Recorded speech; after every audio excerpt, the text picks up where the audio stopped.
수험생 여러분 안녕하십니까? 자, 오늘은 503페이지에 자산운용 결과 분석을 합니다. 이제 펀드를 평가한다 이렇게 생각하시면 되죠. 뭐 꼭 펀드 아니겠지만 내가 포트폴리오 짠 거를 평가한다 라는 건데요. 요거 세 문제 출제됩니다. 네, 내용이 만만치가 않기 때문에 여러분 잘 보시길 바랍니다.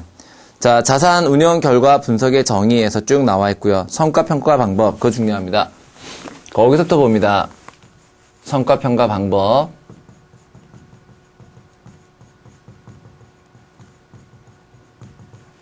자, 거기서부터 보죠.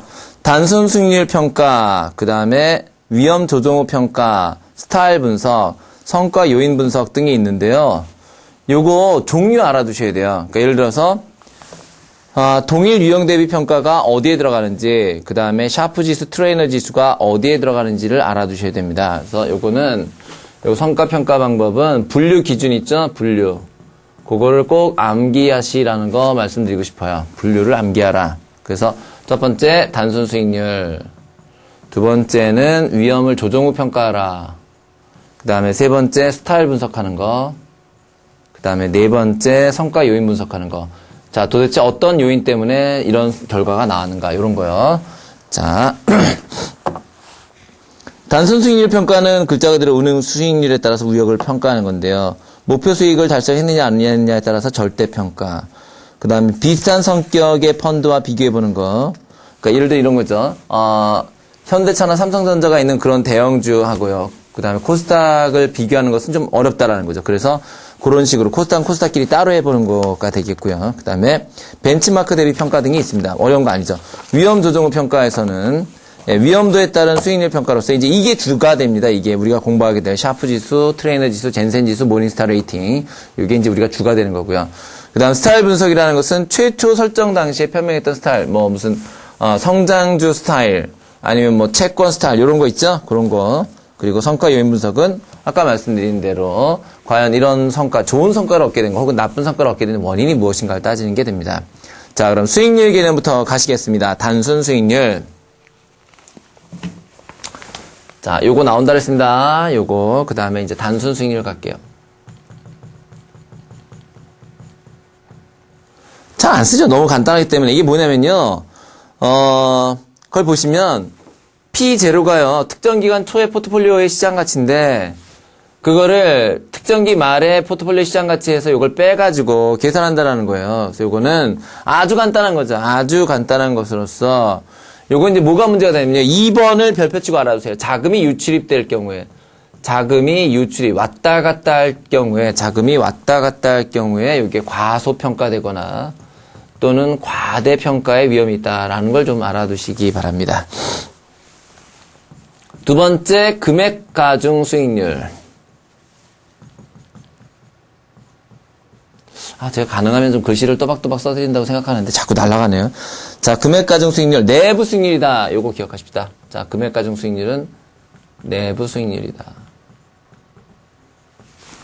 그래서, 펀드 내로 유입된 현금 흐름의 현재 가치와 펀드 외부로 유출된 현금 흐름을 일치시키는 할인율을 말한다. 그래서 금액 가중 수익률은 거기 보시면 ICF 나와 있죠. ICF가 유입이고요. 그죠? ICF는 유입된 현금이고요. 그 다음에 OCF는 유출된 현금이니까요. 유입된 현금에서 유출된 현금을 빼주는 방식으로 계산하는 겁니다. 그러니까 이건 아까 요 문제를 해결한 게 여기 바로 이제 금액 가중 수익률이 되겠고요. 그 다음에 시간 가중 수익률이 있죠. 세 번째는 시간 가중 수익률. 자, 시간 가중 수익률은 펀드 매니저의 성과를 측정하는 요건요. 그죠? 시장 가중 수익률은 펀드 매니저를 평가한다.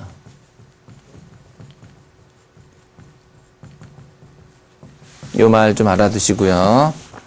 그 다음에 거기 2번에 보시면 자금 유출 시점에 대한 영향을 고려하여 현금 유출입에 의해 수익률이 달라지는 않는다. 됐죠? 자, 그 다음에 그러니까 이 시간 가중 수익률 같은 경우는요, 개방형 펀드에서 매일매일 공시하는 그 수익률 말합니다. 이거 개방형 펀드에서 매일매일 공시하는 거야. 자, 거기 보충해가지고요, 미국 투자자 협회가 권고한 수익률 계산 원칙 좀 알아두십시오. 수익률 계산 원칙, 미국 거. 중요한 것만 좀 줄치고 외우세요. 첫 번째 거요. 첫 번째 거. 미실현 수익을 포함하는 총 수익률을 사용하라. 총 수익률을 사용하라. 줄치시고요. 두 번째, 반드시 시간 가중 수익률을 사용하라. 요거요. 반드시 시간 가중 수익률을 사용하라. 왜 사랑하라가 나오죠? 시간 가중 수익률을 사용하라. 그 다음에 밑에서 세 번째 거요. 포트폴리오는 적어도 월별로 평가하라. 요거 줄치시고요. 월별로 평가하라. 기간별 수익률은 기하적으로 연결되어 있어야 된다. 기하적 연결. 산술적 연결. 이러면 틀리다고요. 기하적 연결. 되셨죠? 자, 그 다음 기준 수익률 가겠습니다. 기준 수익률. 505페이지 밑에 기준 수익률. 자, 벤치마크 리턴이라고 되어 있네요. 벤치마크 리턴. 요거는요. 요거다 줄쳐놓으세요. 요거. 1번. 뭐야? 기준 수익률 구성 기준이요. 기준 수익률을 구성하는 또 기준. 요거요. 그래서 기억니은 디귿 리을 있죠? 예, 요거 무조건 외우셔야 된다는 거. 이거 아주 많이 출제된다는 거. 투자 운영 스타일 또는 전략, 자산 집단, 포트폴리오 위험 특징, 고객의 특성, 요런 것들에 따라서 기준 수익률이 달라질 수밖에 없잖아요. 그죠? 예. 그렇게. 그래서 기준 수익률을 달라지게 하는 요인 4가지, 요걸 꼭 기억하시고요. 그 다음에 2번에 나와 있는 기준 수익률의 정의 방법 안 하셔도 되고요. 그 다음에 3번 국내 기준 수익률 현황에서 대부분의 펀드들이 그거 줄쳐주세요. 동적 자산 배분을 택하고 있다. 이때 동적 자산 배분이라는 것은 변동되는 걸 말한다. 그 다음 5번 수익률 관련 고려사항에서는요. 수익률 관련 고려사항에서는요. 수익률의 산술평균과 기하평균에서 과거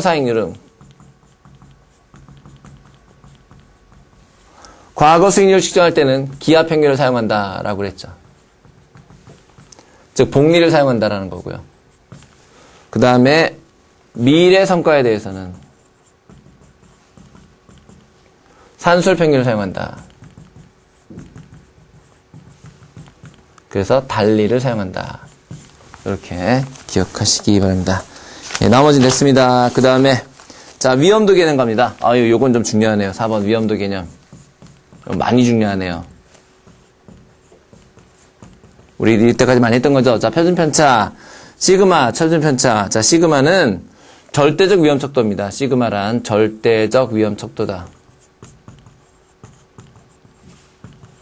변동성을 나타낸다. 그래서 위험의 기본적인 측정 방법 표준편차인데 변동성이라고, 예, 변동성이라고 알려져 있으며. 그 다음에 2번 베타. 자, 베타는 이거는 상대적이다. 절대적이 아니라 상대적 위험 척도로서 이거는 민감성을 나타낸다. 그래서 얘네 두 개 꼭 비교해 놓으세요. 자, 그 다음 베타에서는 3번이에요. 베타의 3번. 베타 값이 1보다 크면 지수 변동률보다 펀드의 수익 변동률이 크다는 것을 의미하고 베타 값이 1보다 작다면 지수 변동률보다 펀드의 수익률 변동이 작다는 것을 의미한다. 그죠? 그 다음에 하락위험. 자, 일반적으로 투자자들은 손실을 싫어하고 기대하지 않았던 수익을 좋아한다. 이것을 충족시키는 방법은 이득이 났을 때가 아니라 손실이 났을 때만을 고려한다. 그죠? 그래서 기준값을 하회했을 때만 위험으로 본다. 이 얘기죠. 기준값을 하회했을 때만 위험으로 본다. 그 얘기입니다. 그 다음에 VAR 보죠. VAR. VAR은요, Value at Risk입니다. Value at Risk. 자, 펀드의 가치를 말하는데요. VAR은 주어진 기간에 주어진 확률을 가지고 포트폴리오의 가치가 얼마나 떨어질 수 있는가 하는 최대 손실 가능 금액을 측정하는 것이다. 그랬는데요. 이게 무슨 말이냐면 일정 기간, 즉 하루 동안에 신뢰 구간 95%를 줬을 때 최대 손실 가능 금액이 최대 손실이 자, 이게 무슨 말이냐면요. 하루 동안에 최대로 손실을 볼 수 있는 가능성이 1억인데 그게 95% 범위 안에 들어간다. 1억을 초과해서 손실을 볼 가능성은 5%다. 이 얘기입니다. 되셨습니까? 네. 자, 그 다음에 성과 평가 방법을 가져. 성과 평가 방법 508페이지입니다. 자, 위험 조정 후 성과 평가 지표. 그래서 샤프 지수부터 나와 있는데요. 여기서부터는 여기 별표를 아무렇게나 무한정 많이 붙여도 됩니다. 샤프 지수. SP, 샤프 지수인데요. 자, 샤프 지수는 총 위험입니다, 요거 총 위험이에요. 뭘로 나타내요? 표준 편차. 총 위험에서, RP-RF, 포트폴리오 평균 수익률에서 무위험 자산 수익률을 뺀 게 됩니다. 그죠? 그래서, 샤프 지수의 도출 그랬는데, 샤프 지수의 도출은, 줄 쳐놓으세요. 자본시장선을 이용한다. 샤프 지수 도출은 자본시장선 줄 치시고요. 자, 요런 게 시험에 많이 나오는 거예요. 그 다음에, 변동성 비율. 샤프 지수의 활용, 기억 줄 주세요. 이 비율은 일정 투자 기간 동안에 있어서 위험의 한 단위당 무위험 이자율을 초과 달성한 포트폴리오 수익률의 정도를 말한다. 그걸 쫙 주세요. 자, 위험의 한 단위당 무위험 이자율을 초과 달성한 포트폴리오 수익률. 그러니까, 가장 안전한 게 아까 무위험 이자율이었잖아요. 그거를 한 단위당 얼마나 무위험 이자율보다 얼마나 높은 초과 수익률을 얻었는가. 됐죠? 즉, 샤프 지수는 정말 중요한 말 나오네. 샤프 지수는 뭐다? 총 위험 한 단위당. 정말 중요한 말 나온대요. 줄 쳐보세요. 총 위험 한 단위당. 뭘 나타낸다? 위험 보상을 나타낸다는 거죠. 위험 보상. 샤프 지수가 클수록 우수한 거다. 이건 너무너무 중요한 거예요. 이거는 너무너무 중요한 겁니다. 그래서 총 위험 한 단위당의 위험 보상을 말하는데 지수가 높을수록 우수한 거다라는 거를 꼭 기억하세요. 뭐가? 샤프 지수가. 자, 그 다음에 샤프 지수 동안 펀드 평가는 반드시 줄 쳐놓으세요. 펀드 평가 기간이 동일하고 동일한 유형의 펀드 평가에만 가능합니다. 그거 하나 줄 쳐놓으시고 TP, 트레이너 지수로 가보도록 하죠.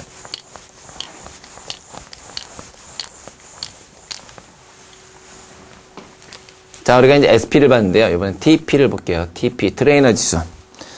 자, 트레이너 지수는 분모가 뭐가 됩니까? 아까는 총 위험이 됐는데, 이번에는, 얘는 총 위험이잖아요. 얘는요, 베타피입니다. 베타피. 베타피는 뭔가요? 요건 체계적 위험의 척도죠. 체계적 위험. 분모 똑같습니다.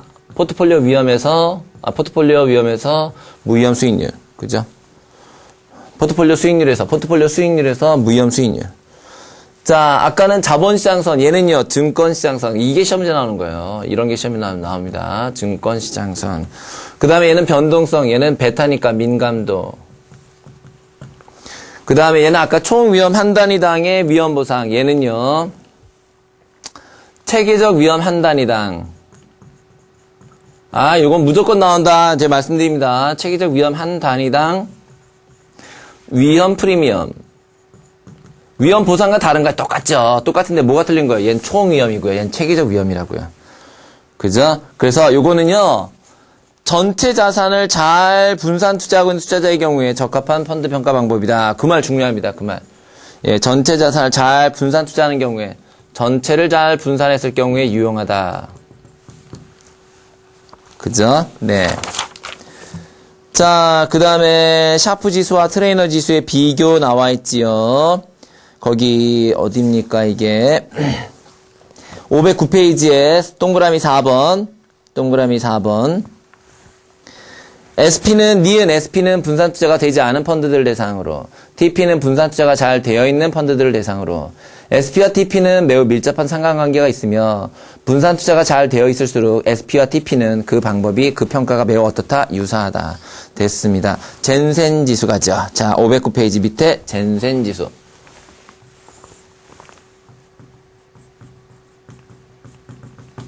요거 두 개를 비교하는 거는 이거는 무조건 나온다 말씀드렸어요. 자, 젠센 지수 봅시다. 젠센 지수는 뭐냐면요. 얘는 그 복잡하게 식이 나와 있는데 이거 이런 겁니다. 펀드 실현 수익률에서 펀드의 실현 수익률에서 기존 수익률을 뺀 것이다. 이렇게 됩니다. 펀드의 실현 수익률에서 기존 수익률을 뺀 것이다. 자, 뭘 이용한 거냐면요. 증권시장선입니다. 그러니까 TP랑 똑같죠? 증권시장선을 이용한 거다. 그 다음에 디귿줄 치세요. 펀드의 실제 수익률이 적정 수익률을 초과한 경우 펀드의 종목 선택 능력이 있는 것으로 해석한다. 펀드의 종목 선택 능력이 있는 것으로 해석한다. 됐죠? 자, 공통점, 젠센과 트레인의 공통점은 베타를 위험의 시정치로 사용하는 거고요. 차이점은 젠센은 CPM에 의한 적정 수익률과 실제 수익률의 차이를 사용하는 반면에 트레이너 지수는 체계적 위험 한 단위당 위험 프리미엄으로 사용한다. 됐죠? 예. 자, 젠센의 알파 지수를 통한 펀드 평가 시 유의사항 기억 주세요. 무위험 수익률에 대한 선정이 매우 중요하다는 거예요. 매우 중요하다. 그 다음에 니은도 주세요. 적정한 기존 수익률이 사용되어야 한다. 그 다음 한계점에서는요. 한계점에서 니은이요. 펀드 매니저의 시장 예측 활동이 존재하는 경우 펀드의 체계적 위험이 변동한다. 펀드 매니저가 펀드의 위험을 조정하거나 주식 편입 비와 같이 자산 구성을 변동시킬 수 있는 경우 정확한 평가 수단이 되지 못한다. 아하, 그래서 펀드 매니저가 자산 구성을 변동시킨다면 젠센의 알파는 정확한 평가 수단이 되지 못하는 게 한계입니다. 됐습니까? 자, 모닝스타로 가죠. 자, 모닝스타 레이팅. 자, 모닝스타 레이팅 주세요. 하락 위험을 통한 위험 조정 후 성과 측정치를 산출하는 걸 말합니다. 그래서 미국에서 뮤추얼 펀드에 대한 성과 평가를 모닝스타 레이팅으로 하고 있습니다. 그 다음에 RAROC. 자, RAROC. 자, 요거는 뭘 갖고? VAR을 갖고. A를 이렇게 쓰면 안 되죠. Value at Risk. 아까 우리 했었죠? Value at Risk를 가지고 펀드 매니저, 요걸 가지고 평가하는 것이다.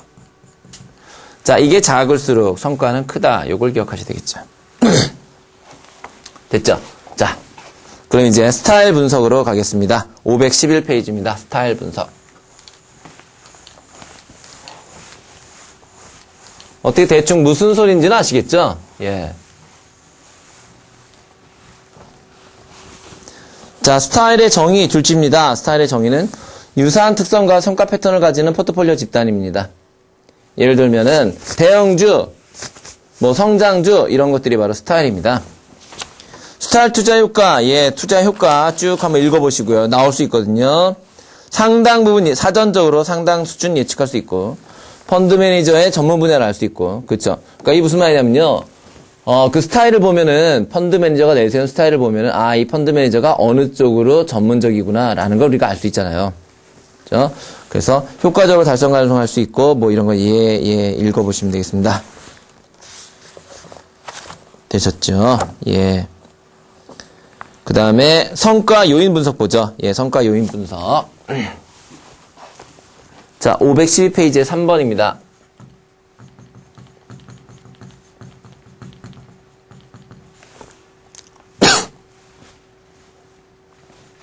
트레이너 마주이 나오죠? 트레이너 마주이 모형이 나오는데요. 자, 얘 복잡하게 나오는데 이게 무슨 말이냐면요. 종목 선택 능력하고요. 종목을 선택하는 능력과 그 다음에 시장을 예측하는 능력은 다르다라는 거예요. 시장을 예측하는 능력은 다르다. 따라서 이거 두 개를 구분해서 측정해야 된다. 이 두 개를 따로따로 측정해야 된다는 게 트레이너 마주이 모형입니다.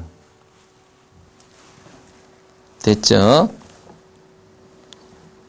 그 다음에 헨릭슨 머튼 모형은 머튼은 옵션 모형을 이용하여 펀드 매니저가 미래 시장 수익률에 대한 사전적인 예측이 가능한 경우 펀드 매니저는 자 거기 보시면 시장 포트폴리오에 투자하고 나머지는 무위험 채권에 투자하는 무슨 배분? 예, 헨릭슨 머튼은요 중요한 게 뭐냐면 동적 자산 배분을 가져간다라는 거예요. 그걸 줄치세요. 동적 자산, 즉 변동되는 자산 배분을 가져간다. 그 다음에 DG 이건 안 하셔도 됩니다. 이건 안 하셔도 됩니다. 과감하게 안 하셔도 됩니다. 그 다음 채권형 펀드가 뭡니다?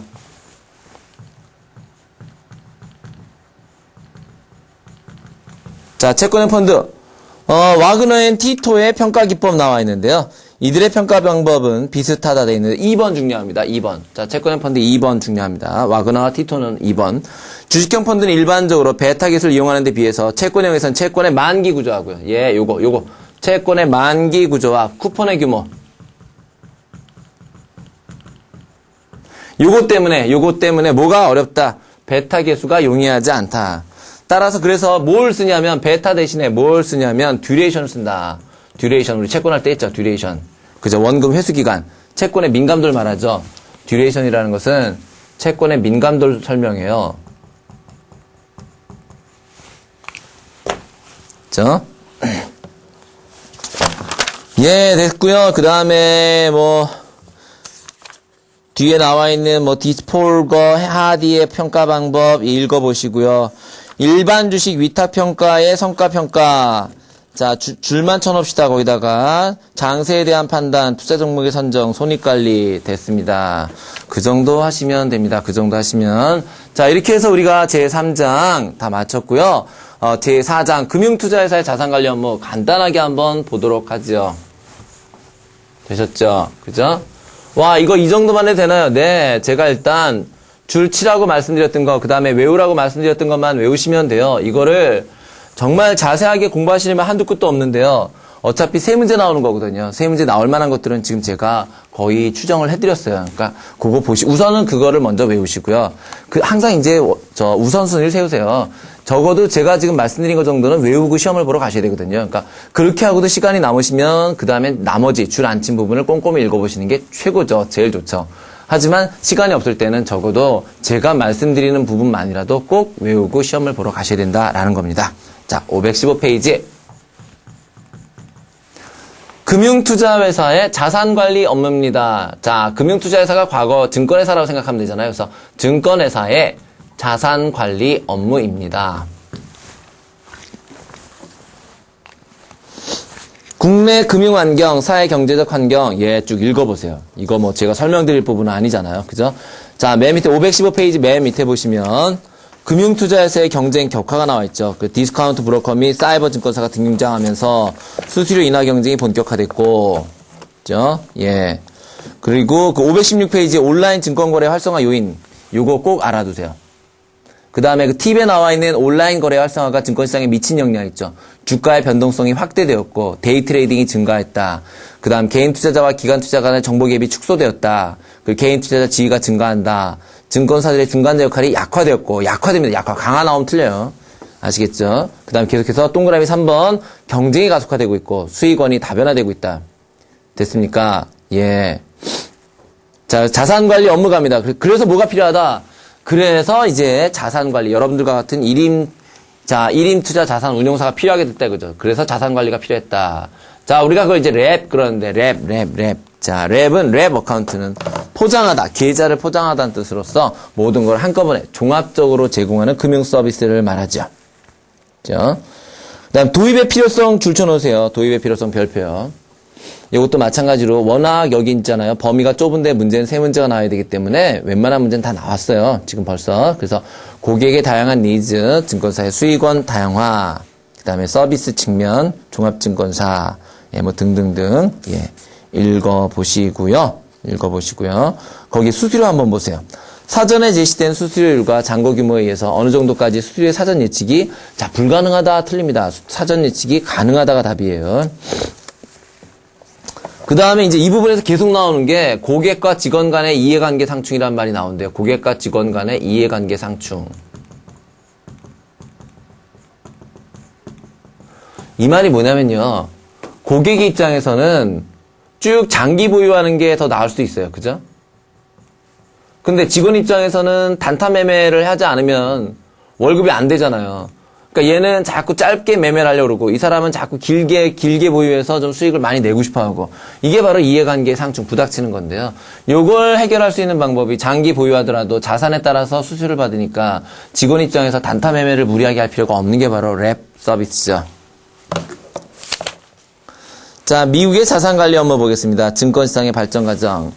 50에서 60년대 수익률 혁명과 기관 투자가의 역할 증대, 70년대 매매 수수료 자유화, 80년대 블랙 먼데이가 터졌고요. 90년대 알아두세요. 90년대. 자, 90년대, 미국의 90년대는 연금 및 뮤추얼 펀드의 성장과 증권시장의 장기 상승이 이어집니다. 519페이지에, 자, 미국 투자자문제도 약사에서 나와 있는데요. 읽어보시면 되겠고요. 자, 랩의 발전 과정, 랩 시장의 성장 요인 나와 있죠. 519페이지 맨 밑에. 그거 좀 알아두시고요. 그 다음에 520페이지에 랩의 종류, 이건 무조건 나온다 보시면 됩니다. 랩의 종류. 자, 랩의 종류에는요, 첫 번째 컨설턴트형이 있다 돼 있습니다. 컨설턴트. 자, 컨설턴트라는 것은 자문이죠, 자문. 그래서 고객의 투자 목적에 맞도록 여러 개의 자문회사 중에서 하나를 혹은 복수의 자문회사를 소개해 주는 게 컨설턴트입니다. 뮤추얼은요, 복수의 뮤추얼 펀드를 골라서 거기에다 포트폴리오를 직접 구성해 주는 걸 말하고요. 그 다음에 혼합은 상품과 서비스를 통합해서 제공하고 자산 잔고를 기준으로 해서 우리나라에서 많이 하는 건 지금 혼합형, 오히려 디스카운트형 랩을 많이 하고 있죠. 그죠? 예. 거기 보시면 컨설턴트형 랩, 그래서요, 개념, 그래서 고객이 최종 투자자문사를 선택해 계좌를 개설하면 당해 투자자문사가 고객 재산을 운영합니다. 그러니까 전문적인 자문사가 직접 자기들이 이제 운영을 해주는 거를 말합니다. 컨설턴트형의 랩의 유형은요, 서브 어드바이저리 랩. 그래서, 랩 시행사는 고객과 머니 매니저의 중간자 역할을 하는 거. 그래서 계약은 직접 투자자하고 랩 시행사 사이에 이루어지는 걸 말하고요. 그 다음에 오픈 아키텍처럴 프로그램은요, 고객은 랩 시행사, 머니 매니저 각각과 계약을 하는 거고요. 그다음 와이어하우스는 다수의 머니 매니저가 존재한다. 요것도 왠지 찜찜합니다. 여러분 꼭 좀 기억하시기 바라겠습니다. 그 다음에 뮤추얼 펀드형 랩은요, 521페이지에 그 유형 들어가셔야 되는데요. 자, 거기 보시면 패키지형, 하이브리드형, 그리고 미니마켓플레이스형 있죠? 그 세 가지를 좀 알아두시기 바랍니다. 자, 패키지형은 자사의 랩 전용 펀드를 이용하는 거고요. 그 다음에 하이브리드는 자사 및 타사 펀드 중 선택할 수 있는 거고요. 그 다음에 미니마켓플레이스는 영업사원이 모든 업무를 담당하는 걸 말한다. 됐고요. 자, 그 다음에 넘기셔서요. 522페이지. 자산 운영 방식 중에서는 투자 일임 여부에 따라서 완전히 맡기느냐, 일임형. 그 다음에 조언만 참고해서 고객이 운영하느냐, 아니면 절충형이냐 등이 있고, 일본의 자산 관리 업무 안 나옵니다. 자, 523페이지 우리나라의 자산 관리 업무. 투자 자문업의 도입 배경 나와 있는데요. 발전 과정. 예, 2009년 2월 4일 자본시장 통합법이 만들어졌다. 그래서 거기 523페이지에 박스 있죠. 예, 그 박스를 좀 알아두세요. 그래서 랩은 투자 자문과 투자 일임업이 합쳐진 것으로서 fee based 수수료고 매매 수수료가 없고 매도 시에 거래세를 부담한다. 그래서 따로 매매 수수료를 내는 게 아니라 전체적인 자산에 대해서 수수료를 부담하죠. 그리고 영업 직원의 자격 요건은 일임 투자 자산 운용사, 여러분이 따르는 이 자격증이 있어야 됩니다. 524페이지 랩 서비스의 장단점 비교. 자, 금융투자회사 입장에서는 자산 기준의 운영 수수료 수입이 가능하기 때문에 안정적인 수익 기반이 확보되고요. 그 다음 고객과 회사 간의 이해 상충 관계가 문제가 완전히 해결이 되겠죠. 완전히는 아니지만 해결이 되겠죠. 하지만 단점도 있는데요. 그 단점 뭐냐면 지금 이 바뀐 제도에 따라서 영업사원들을 싸그리 다 재교육해야 되죠. 그리고 수수료의 수입 총액이 혹시 줄어들지 않을까 하는 그런 우려가 있습니다. 자, 영업사원도 마찬가지로 이해 상충 문제가 해결되는 효과는 있는데요. 그 대신에 단점은 회사로부터의 독립성이 약화된다. 이게 뭐냐면 그냥 내가 주식 영업사원일 때는 회사랑 무관하게 내가 혼자서 열심히 하면 되는데 지금은 이제 회사에 도움이 없으면, 회사에 그런 토탈 시스템이 없으면 내가 혼자 살 수가 없죠. 됐죠? 예, 그 다음에 고객 입장에서도 마찬가지로 소액으로 서비스를 이용할 수 있다. 다양한 서비스 이용이 가능하다. 그죠? 예. 그 다음에 고객에서의 단점은 수수료를 일괄 지불했기 때문에 내가 별로 이용하지 않는 서비스에 대해서도 대가는 이미 지불된 것이다. 되었습니까? 그 다음에 525페이지 성과평가 및 투자 조정에서는요. 투자 조정의 유형만 좀 봐두세요. 포트폴리오 리밸런싱, 그래서 당초 추천 포트폴리오 배분 비율과 시가에 따른 배분 비율이 일정 비율을 이탈했을 경우에는 다시 거기에 맞게 재조정하는 걸 말하고요. 그 다음에 아예 자산 배분 전략 자체가 수정됐을 때는 포트폴리오 자체를 변경하고요. 그 다음에 고객 투자 성향이, 자, 고객이 처음에는 원래 위험을 회피한다고 하셨는데 적극적으로 나오시게 되면 그거에 따라서 바꿔드리게 되겠죠. 그죠? 자, 526페이지 랩 서비스 제공 시 유의사항. 대고객 고지 의무를 충실히 수행하라. 그래서 특히 거기 3번 투자 위험과 약관에 대한 충분한 설명과 고지가 있어야 되고, 그리고 투자 설명서, 설계 리포트, 리뷰 리포트 등을 제공해야 된다. 예, 됐습니다. 예, 됐습니다. 거기까지 하도록 하겠습니다. 자, 이렇게 해서 여러분 이제 우리 모든 과목이 부동산 및 리츠를 빼놓고는 다 끝났습니다. 여러분 어떻게 좀 마무리가 잘 돼가시나 모르겠네요. 좀 걱정이 많이 되는데요. 예, 복습 충분히 하시고 마지막 시간 부동산 및 리츠 업무에서 찾아뵙도록 하겠습니다. 수고하셨습니다.